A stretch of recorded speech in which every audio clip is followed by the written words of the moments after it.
श्री शिवाय नमस्तुभ्यम माता बहनों, आज हम आपको एक बेहद अनमोल जानकारी देने जा रहे हैं। 7 अगस्त 2026 सावन महीने की शुक्रवार को पड़ने वाली सावन नवमी तिथि के शुभ अवसर पर यदि आप एक विशेष उपाय कर लेते हैं तो आपके जीवन से गरीबी हमेशा के लिए समाप्त हो सकती है।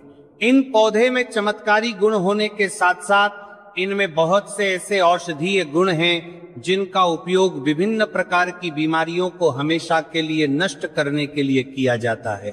साधारण भाव में हम इन पौधे को पारस पथरी के समान कह सकते हैं, क्योंकि इनके छूने मात्र से हमारी गरीबी दूर हो जाती है।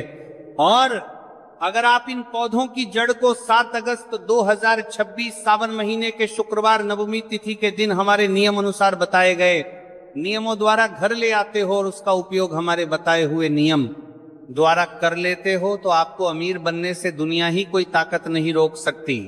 1 महीने के अंदर करोड़पति बन जाओगे। आपके घर में जो दाना आएगा उसमें वृद्धि होगी, आपकी 7 पुश्तों तक करेंगे। रूपों पैसों पर राजभक्तों में महादेव की सौगंध खाता हूं।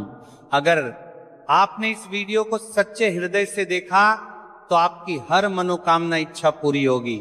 आज मैं आपको इस वीडियो में इन पौधे से जुड़ा एक ऐसा चमत्कारी गुण बताऊंगा, अगर आपने उसे कर लिया तो यह मानिए आपकी जिंदगी प्रबल हो जाएगी। आपके घर में धन आने सभी रास्ते खुल जाएंगे, हर मनोकामना पूरी हो जाएंगे। घर में इतना धन आएगा कि वह खर्च होने के बाद भी समाप्त नहीं होगी। बस जो उपाय आपको बताया जाए वो उपाय कर लेना। पर भक्तों, आपसे एक छोटा सा अनुरोध है कि वीडियो को पूरा देखने पर ही लाभ की प्राप्ति होगी और इस तरह से हम आपको उपाय बताएंगे। उसी तरह से अगर आपने कर लिया तो सच्चे हृदय से जो भी भक्त उपाय करता है उसे लाभ जरूर प्राप्त होता है। भक्तों, आपकी जानकारी के लिए यह सावन नवमी व्रत बहुत ही शक्तिशाली होने वाली है, क्योंकि इस दिन आप जो भी उपाय करोगे वह कारगर सिद्ध होते हैं और लाभ ही लाभ होता है। सावन नवमी व्रत के दिनों में जो भी चमत्कारी पौधा हम आपको बताएंगे, ये सभी पौधे जागृत अवस्था में होते हैं और प्रत्येक पौधे में किसी ना किसी देवी देवता विराजमान होते हैं, उनकी शक्ति होती है। भक्तों, अगर आप इस पौधे की जड़ को घर ले आते हो तो भगवान विष्णु के साथ साथ धन की देवी माता लक्ष्मी से आपको अपार धन सुख की प्राप्ति होगी। भक्तों, आज हम आपको जिस जड़ी बूटी के बारे में मैं बताने जा रहे हैं उसे अमृत बूटी भी कहते हैं। यूं कहे कि संजीवनी बूटी के समान है, इसलिए जड़ी बूटी को मामूली समझने की भूल भी मत करना। यह कोई साधारण जड़ी बूटी नहीं है। इसके उपाय इतने चमत्कारी हैं कि अगर आप इन उपायों को जान लेते हो तो आपकी आंखें फटी की फटी रह जाएंगी। माता बहनों, सभी जानकारी हम आपको बारी बारी से बताएंगे, इसीलिए अभी इस वीडियो को लाइक कर दीजिए और कमेंट बॉक्स में लिख दीजिए जय मां लक्ष्मी, जय भगवान शिव, जिससे कि सभी देवी देवताओं की कृपा आप पर और आपके पूरे परिवार पर बनी रहे। भक्तों, चलिए जान लेते हैं। आप हमारी वीडियो में देख सकते हैं ये पौधा दिखने में बहुत ही साधारण है, लेकिन इसके गुण और साधारण है। अगर ये आपके घरों के आसपास में है तो इसे साधारण पौधा समझ के देखने की भूल मत करना। इसका जो आज हम चमत्कारी गुण बताएंगे, आयुर्वेदिक प्रयोग, धन प्राप्ति के उपाय बताएंगे कि किस प्रकार से इसका कौन से हिस्से का प्रयोग होता है। अगर ये सारी जानकारी आप देख लेंगे तो बिल्कुल ही कल से आप इस पौधे की पूजा करना शुरू कर देंगे। वास्तव में आप इस पौधे को अपने घर के मंदिर में रख देंगे, क्योंकि ये पौधा बहुत ही चमत्कारी और शक्तिशाली तमाम शक्तियों से भरा हुआ है। और आपको बता दूं, दिन पूजा पाठ के ही आपको सारा फल प्राप्त हो जाएगा। कहने का मतलब है, इसके जब आप चमत्कारी गुण समझेंगे तो आपकी आंखें फटी की फटी रह जाएंगी। बिल्कुल ही आपको भी गर्व हो जाएगा कि आप भारत भूमि में पैदा हुए हैं और इस प्रकार के पेड़ पौधे आज भी हमारे बीच में हैं, जो कि हमें कई प्रकार के चमत्कारी लाभ प्रदान करते हैं। देखिए, आप हमारे वीडियो में देख सकते हैं यह पौधे, इस पौधे को कई जगह लड़जीरा के नाम से जानते हैं, कई जगह इस पौधे में कारी कर देते हैं, चिड़चिड़ा के नाम से भी जानते हैं। हो सकता है आप दूसरे राज्य में हो या फिर कहीं से आप हमारी वीडियो को देख रहे हो या फिर दूसरे देश से देख रहे हो, तो इसे अलग अलग प्रति में, अलग अलग जगह में, अलग अलग हिस्सों में अलग अलग नाम से जाना जाता है। लेकिन वीडियो में देख करके आप इसे समझ सकते हैं। तो खासकर ये जो पौधा है, इसे लजीरा के नाम से भी बहुत से लोग जानते हैं। और इसे अपामार्ग क्यों बोला जाता है? क्योंकि ये उल्टा चलता है। इसके जो बीज होते हैं बिल्कुल ही उल्टे होते हैं, जो कि कांटेदार होते हैं। अगर आप इन बीजों को अपने हाथों से ऊपर से नीचे की तरफ लगे तो वास्तव में यह भी आपके हाथ में छुप जाएंगे। आप अन्य पौधे के बीज देखेंगे, फूल के बीज देखेंगे तो ऊपर की तरफ होते हैं, लेकिन ये नीचे की तरफ होता है। इनका जो बीज होता है ये उल्टा होता है, इसलिए इसे अपामार्ग बोला जाता है। ये असाधारण है। तो आपको हम इस वीडियो में बताएंगे। सर्वप्रथम तो सभी दर्शकों को कहना चाहूंगा कि कमेंट बॉक्स में हर हर महादेव, जय भगवान शिव जरूर लिखना। अगर आप भारत भूमि से हैं तो जय हिंद बिल्कुल ही लिखना। इसका जो मैं आयुर्वेदिक प्रयोग बताऊंगा, चमकती प्रयोग बताऊंगा, जानने के बाद कल से आप इनका प्रयोग करना शुरू कर देंगे। साथ ही साथ इसका मैं आप लोगों को वनस्पति प्रयोग के साथ साथ इसका जबरदस्त चमत्कारी एवं तांत्रिक प्रयोग भी बताऊंगा। तांत्रिक प्रयोग का मतलब है इसका जो जीवन में प्रयोग करके बहुत सारे अपने समस्याओं को दूर कर सकते हैं। तो सर्वप्रथम इसके बारे में मुझे ज्ञान का प्राप्त हुआ जब हम वैष्णो देवी माता के दर्शन के लिए गए थे। तब हमें वहां पर एक महात्मा मिले थे जो कि अपनी साधना में बैठे हुए थे। तो हमने उनसे इस पौधे के बारे में पूछ लिया था। हमने उनसे पूछा, तो हमें ये बताइए, आप लोग 1 महीने तक बिना जल ग्रहण किए हुए किस प्रकार से साधना करते हैं? तो संत महात्मा ने हमें स्वयं ही बताया कि जो चिड़चिड़ा नाम का पौधा होता है, इसके बारे में आप मुझसे पूछ रहे हैं, जिससे आप लोग अपामार्ग के नाम से जानते हैं या फिर इसके कई प्रकार के नाम होते हैं। तो उसने हमें बताएं कि हम उनके बीच का ध्यान से सुना। आज भी जंगल में महात्मा जितने भी लोग हैं, संत महात्मा जंगल में रहने वाले जो कि शिव की साधना करते हैं, वो भोले भोले बाबा की साधना में लीन रहते हैं और सिद्धियां प्राप्त करते हैं। तो हमें वहां महात्मा वैष्णो देवी के दरबार में मिले थे। उसके बाद वह साधना करने के लिए ही बैठे थे। तो हमने उनसे ये पूछ लिया था। तब उन महात्मा ने हमें बताया कि उनके के बीच की खिचड़ी बनाया जाता है और उनके 2 चम्मच खिचड़ी खाना होता है।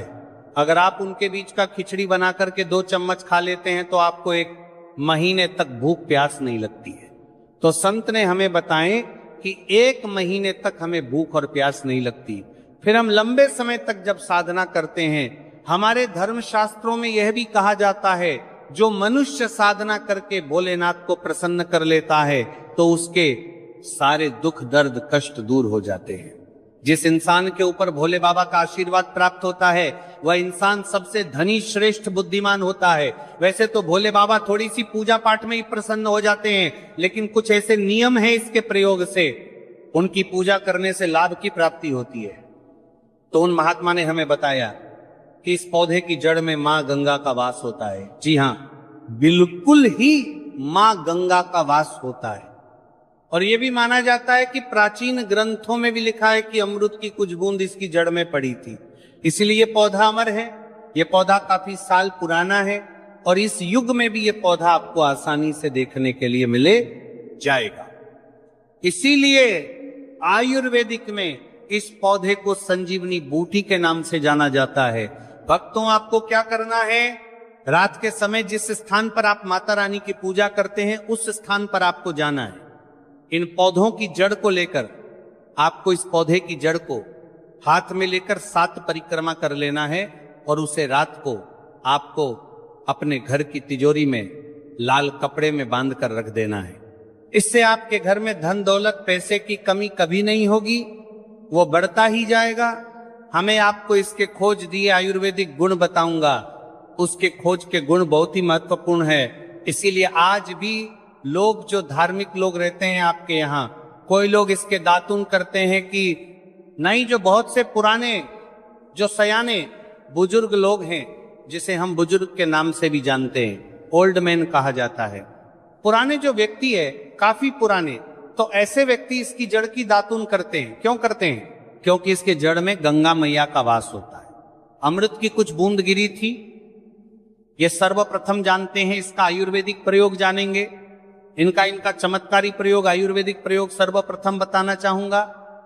अगर इसकी जड़ का दातून किया जाए, जिससे लंबे समय से दांतों में पारियां हैं, दांतों में दर्द बना रहता है, किसी कारणवश डॉक्टरी इलाज नहीं कर पा रहे या फिर डॉक्टरी दवा खा रहे हैं, फिर भी दांतों में दर्द बना हुआ है, ठीक नहीं होता है, तो केवल इसकी दातून करने मात्र से, केवल इसके दातून करने मात्र से दांतों में जितने भी कीड़े हैं, बैक्टीरिया है, जिसके कारण आपके दांतों में दर्द बना रहता है, वह दर्द इसके दातून करने से केवल 15 दिनों तक उनकी आपको रेगुलर दातून करना है। 2 से 3 दिनों में इसके रिजल्ट मिल जाएंगे, दांतों के दर्द समाप्त हो जाएंगे। तो उसके दातून करने से आप दांतों के पीलापन को भी जड़ से समाप्त करते हैं। जिनके दांतों में पीलापन है, लोग जिनका मजाक उड़ाते हैं, जिनके खुद के ही परिवार के लोग बेइज्जती कर देते हैं, बेइज्जती का जिन लोगों को सामना करना पड़े, जिनके दांत काफी पीले हैं, गंदे हैं, ऐसे व्यक्ति को भी इससे दातून जरूर करना चाहिए। इससे दातून करने के बाद हमारे दांतों में चमक आ जाए, हमारे दांत वाइट बन जाते हैं, एकदम क्लीन हो जाते हैं। ये तो हुआ। अब इसका दूसरा प्रयोग आप जानते हैं। इसके अलावा आप इसकी जड़ को बाबा सिर फिस्तुला आदि रोगों में भी इसका प्रयोग कर सकते हैं। क्या करें कि उनकी झाड़ को पीस के दही या फिर मैं जैसे मटा बोलते हैं उसमें मिलकर रेगुलर 2-3 दिन पीने से आपको काफी राहत मिलेगी और आपकी जो बीमारी है वो हमेशा के लिए खत्म हो जाए। इसका एक और प्रयोग आपको बताना चाहूंगा कि जो महिलाएं होती हैं, गर्भवती महिलाएं, तो जिनके प्रसव होने में विलंब हो रही है, बहुत सारी ऐसी माताएं बहनें होती हैं ग्रामीण इलाकों में, शहरी इलाकों में, जिन्हें प्रसव के समय में काफी पीड़ा होती है। जो लोग चाहते हैं डॉक्टर के जरिए से चीर फाड़ ना हो, क्योंकि चीर फाड़ के चक्कर में काफी होती है, बाद में आगे चल करके अपने जैसे टांके लगवा के फाड़ करके बच्चा बाहर निकल पाया, तो उससे काफी हमें बाद में दिक्कतों का सामना करना पड़ता है, क्योंकि इसके अंदर में ऐसी चमत्कारी शक्तियां पाई जाती हैं जो कि किसी भी प्रकार का सिर दर्द हो, डिप्रेशन के कारण आ रहा हो, अनिद्रा के कारण आ रहा हो, या फिर पागलपन के कारण, बहुत सारे ऐसे कारण होते हैं, या फिर गर्मी के कारण आ रहा, हल गले के कारण, किसी भी प्रकार के का सिर दर्द हो, उसमें रामबाण की तरह ही ये काम करता है कि मैं आपको इसका चमत्कारी प्रयोग बताऊंगा।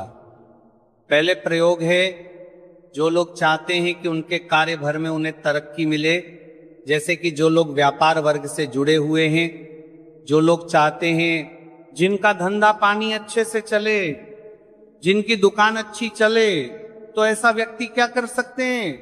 इसकी जड़ को रवि पुष्य नक्षत्र में लाना होता है, गुरु नक्षत्र में लाना होता है, या फिर कोई शुभ दिन हो, जैसे एकादशी, फिर बहुत सारे शुभ दिन आते हैं। सावन नक्षत्र में भी आप इसकी जड़ को ला सकते हैं। तो इसकी जड़ को लाना होता है और इसे लाल कलर के कपड़े में बांध करके आप अपने व्यापार स्थान में बढ़िया देखने, जहां 5 ग्राहक आ रहे हैं, तो इसकी कृपा से ग्राहकों की भीड़ लग जाएगी खाने का। सीधा सीधा मतलब है कि ये दुकान में ग्राहकों की भीड़ को भी बढ़ाएगी, ये आपकी आमदनी बढ़ाने का काम करेगी। जब आपकी दिन दुगनी रात चौगुनी तरक्की होने लगेंगे तो आप धनवान बन जाओगे। आपकी जिंदगी में जो भी धन आएगा उसमें बढ़ोतरी होगी। भोलेनाथ का आशीर्वाद आपके ऊपर सदा ही बना रहेगा। इसके बाद इसका दूसरा प्रयोग सुनिए। जो लोग जैसे बेरोजगार हैं, रोजगार प्राप्त करना चाहते हैं, हमारे भारतवर्ष में बहुत से क्षेत्र, बहुत से देश ऐसे हैं जहां पर युवाओं को कोई नौकरी नहीं मिलती है वह युवा एंड देखिए बड़े पढ़े लिखे हैं, फिर भी नौकरी प्राप्त नहीं है, बेरोजगारी छाई हुई है। ऐसे में व्यक्ति, इसकी जड़ को ध्यान से सुनिए, ऐसे व्यक्ति इसकी जड़ को एक दिन पहले आपको निमंत्रण देकर के आ जाना है। कौन से दिन में? ध्यान से सुनिए, नवमी व्रत के दिन सूर्योदय से पहले खोज करके लाना है, और इसके बाद सोमवार की आपको पूजा करना है, और मंगलवार के दिन भी इनकी पूजा करने के बाद शुक्रवार के दिन इसकी जड़ को आपको धारण करना है। तो आपको बिल्कुल ही मनोवांछित नौकरी की प्राप्ति होगी। एक नागा बाबा ने हमें इसके बारे में बताया था और इसका प्रभाव काफी अचूक है। ये हुए दो। अब इसका तीसरा प्रयोग सुनिए। रा प्रयोग क्या है कि आप में से अधिकतर बहुत से लोग हैं जिस नजर दोष लग जाता है, भूत प्रेत बाधा से ग्रस्त रहते हैं, परेशान हो जाते हैं। घर में जो छोटे बच्चे हैं उनको बार बार नजर लग जाती है और डॉक्टर की कोई भी गोली दवाई उनको नहीं लगती है, या फिर किसी की नई नई शादी होती है तो घर में नजर दोष लग जाता है और परेशानियां आती हैं। तो नजर दोष से बचने के लिए तो ऐसा व्यक्ति क्या करे, इसकी जड़ को चांदी के ताबीज में डाल करके शनिवार के दिन धारण करे। चांदी के ताबीज में डाल करके शनिवार के दिन इसे धारण करे तो किसी भी प्रकार की आपको नजर दोष लगी हो, किसी भी प्रकार की, कई लोकतंत्र क्रिया कर देते हैं, ये बिल्कुल ही आपको नजर दोष नहीं लगेंगे, आप हमेशा सुरक्षित रहेंगे। दो, वैसे तो इसके अनेक चमत्कारी गुण हैं और इसके कुछ चमत्कारी गुण जैसे कि बहुत से लोग पैसे में बताना नहीं चाह रहा था, लेकिन चलिए अंतिम प्रयोग में बता दूंगा, ध्यान से सुनिए। तो आप में से बहुत सारे ऐसे लोग हैं जो कि चाहते हैं कि सामने वाले आपको देख करके आपकी तरह बच्ची भूत हो जाए या फिर आपकी तरह कार्य करें, आपके ही अनुरूप कार्य करें। वैसे तो ये प्रयोग आपको मैं बताना नहीं चाहूंगा, लेकिन अगर आप इस प्रयोग का गलत उपयोग बिल्कुल भी नहीं करना, क्योंकि गलत उपयोग करने से आपको उसका फल गलत ही मिलेगा। फिर भी मैं आपको बता देता हूं कि एक काम करना, इसकी जड़ और सफेद घास ध्यान से सुनना, इसकी जड़ और सफेद दूर्वा घास दोनों को पीस के आनंद तैयार करना, इसका तिलक लगाना है। इसका तिलक लगाकर की अगर आप सभा में जाते हैं तो पूरी सभा आपको देख करके मोहित हो जाएगी। जितने भी पूरी सभा में बैठे लोग हैं वो आपके ही अनुरूप कार्य करेंगे। अगर आप किसी मनोवांछित लड़की को प्राप्त करना चाहते हैं, महिला को प्राप्त करना चाहते हैं, आजकल के द्वार में लव मेट होते हैं जो कि एक दूसरे को पसंद करते हैं, शादी करना चाहते हैं, लेकिन उनके घर वाले नहीं मानते, तो आप उनको, परिवार को, या फिर यूं कहे कि माता पिता को अपना वशीभूत बनाना चाहते हैं, तो उसके सामने इसे लगा के जाते तो सामने वाले आपके वासभूत हो जाते हैं और इसमें कोई संदेह नहीं है। इसके बारे में विस्तार पूर्वक जानकारी मिलती है लोगों को, इसका सिद्ध बताऊंगा, इसका सत्य है, लेकिन इसकी जड़ आप अपने घर में ला करके रखते हैं, देव प्रतिमा की तरह उनकी पूजा करते हैं, लाल कलर के कपड़े में बंद करके बस आपको तिजोरी में रख देना है। आपको देखना आपके शत्रु सोता ही पसीने छोड़ देगा। दोस्तों, ये जो पौधा है ये बहुत ही चमत्कारी है। ये पौधा आपको आसानी से उपल हो जाएगा या फिर आपके आसपास कहीं पर खड़ा होगा। ये पौधे हमारे भारत में बहुत से स्थान में पाए जाते हैं। कुछ देश ऐसे हैं वहां ये पौधे शायद नहीं पाए जाते, लेकिन जिस देश में पाए जाते हैं उन लोगों को मैं बताना चाहूंगा कि इस पौधे का आप सदुपयोग करें। इसका दुरुपयोग आपको नकारात्मकता की ओर ले जाएगा। इसीलिए जो प्रयोग मैंने आपको बताया, आप उसे प्रयोग का सदुपयोग करेंगे तो आपको लाभ क्यों प्राप्ति होगी। देवी देवताओं का आशीर्वाद आपके ऊपर सदा के लिए बना रहेगा। है तो दोस्तों, ये थे पूज्य गुरुजी द्वारा बताए गए कुछ बहुत ही खास उपाय। अगर आपको जानकारी अच्छी लगी हो तो वीडियो लाइक करिएगा,